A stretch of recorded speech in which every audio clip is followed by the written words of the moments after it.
kalau kita memiliki suatu cita-cita yang mulia, insya Allah jalan akan diberi kepada kita untuk berbuat yang baik.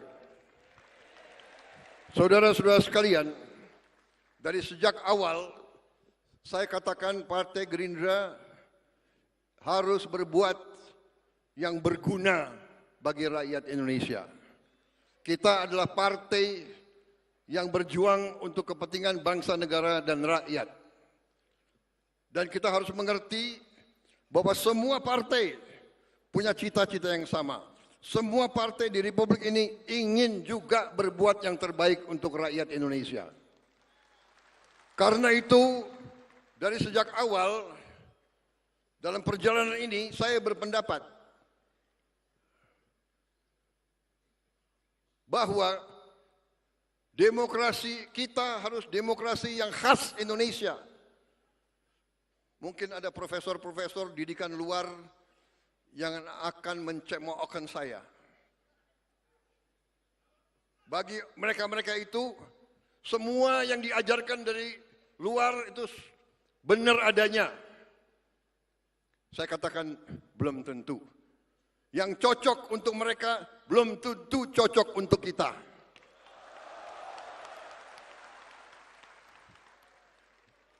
Ada negara yang menganggap demokrasi itu kita harus bermusuhan. Demokrasi kita tidak boleh kita bermusuhan dengan lawan-lawan politik kita.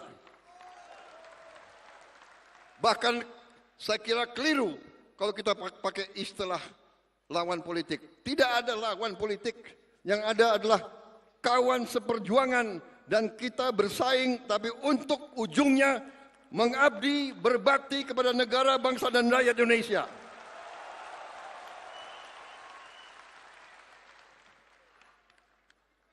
Itu keyakinan saya. Dan ini saya kira sudah dibenarkan oleh perjalanan sejarah dunia. Hanya negara yang elitnya bisa kerjasama, negara itulah yang bangkit.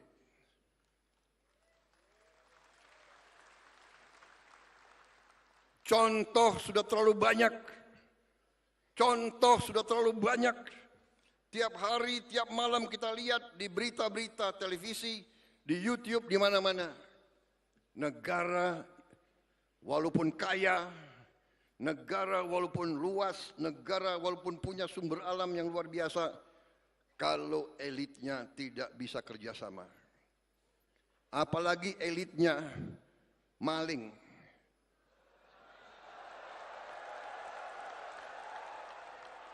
Tidak mungkin negara itu bisa berhasil. Kita mengerti hal ini. Saya mengerti hal ini. Karena itu, satu, demokrasi kita harus khas. Demokrasi kita harus setelah bersaing, kita anggap pemilu pilkada itu pertandingan. Kita bersaing.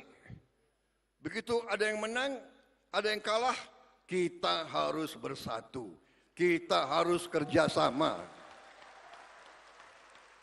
Bersatu tidak berarti semua masuk pemerintahan. Tidak. Kalau perlu iya. Kalau perlu, kalau tidak juga nggak apa-apa. Dalam arti mereka yang tidak masuk pemerintah, kita tetap anggap sebagai patriot-patriot bangsa Indonesia. Mungkin mereka di luar, berarti mereka membantu kita. Mereka akan ngoreksi kita. Mereka akan memperbaiki kita. Mereka akan mengawasi kita. Kita harus mau diawasi. Kita harus mau dikoreksi. Kita harus mau dikritik. Saudara-saudara, tapi kritiknya yang benar. Jangan kritik berdasarkan dendam. Betul. Kemarin sembahyang Jumat, khotibnya luar biasa di tempat saya kemarin.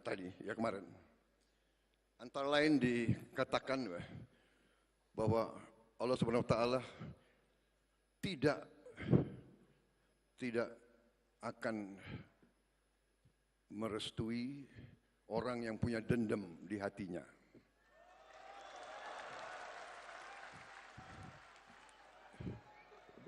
Gus Ipul, benar? Ini NU loh.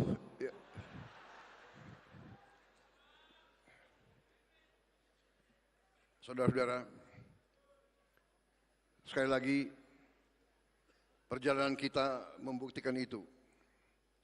Saya mungkin ditakdirkan untuk jadi presiden ke-8. Waktu usia muda, waktu saya aktif di tentara, saya diberi sandi 08. Saya enggak dikasih sandi 06 atau 07. Kalau saya dikasih 06, jangan-jangan presiden ke-6. Saya dikasih sandi 08, saya menjadi presiden ke-8. Di tahun 2024, 2 tambah 2 tambah 4, 8. Jadi saya menjadi presiden Republik Indonesia ke-8 di tahun 8. Dan hari ini saya sebagai presiden Republik Indonesia berdiri di sini pada ulang tahun yang ke-17. 1 sama 7. Dan kebetulan hari ini tanggal 15 bulan 2 2025. Jadi 15, iya kan?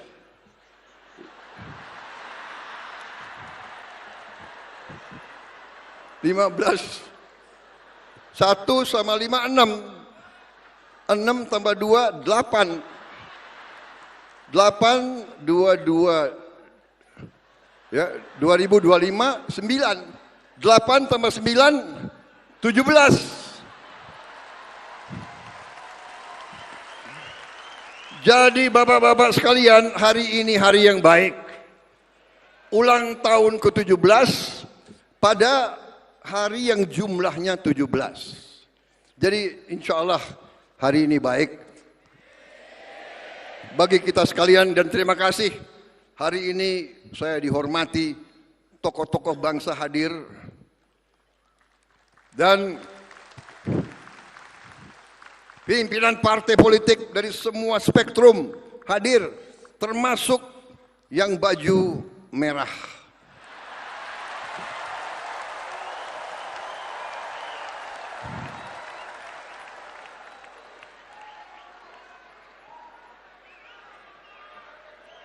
Saudara-saudara, saya ini setengah Minahasa, setengah Sulawesi.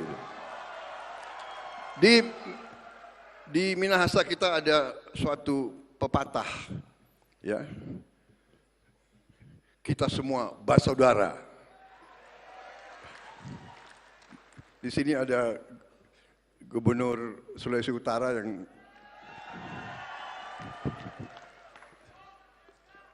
walaupun kita bersaing, tapi kita bersaudara.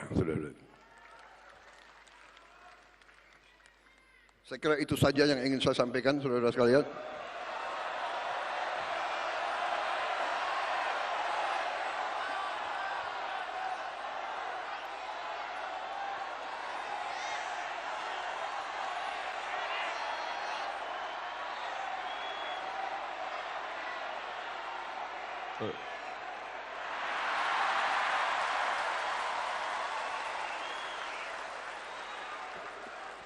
Pak Jokowi ini Gerindra ya kayak begini nih Pak. Bandel-bandel ini anak-anaknya.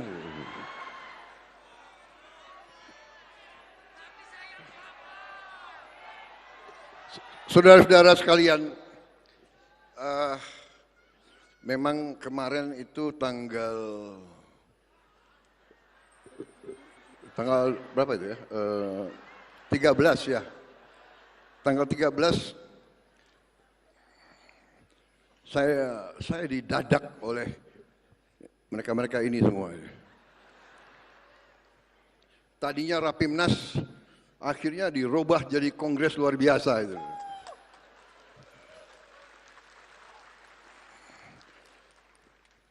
Mereka alasannya penghematan. Kalau sekarang Rapimnas 3 bulan lagi kongres, biayanya double. Jadi dengan azas penghematan, akhirnya dijadikan satu. Dan memang sebetulnya aneh, baru 100 hari bekerja, sudah dipaksa untuk mau dicalonkan tahun 2029.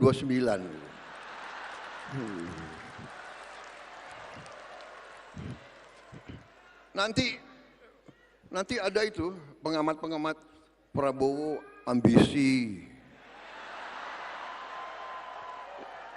Ini ada wartawan dia ngerekam semua, ngerekam dia pingin saya salah bicara itu. Kalau ada wartawan media saya harus bicara sopan sekali.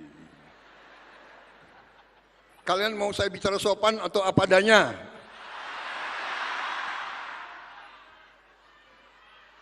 Atau mau bicara sopan? Saudara-saudara sekalian, negara kita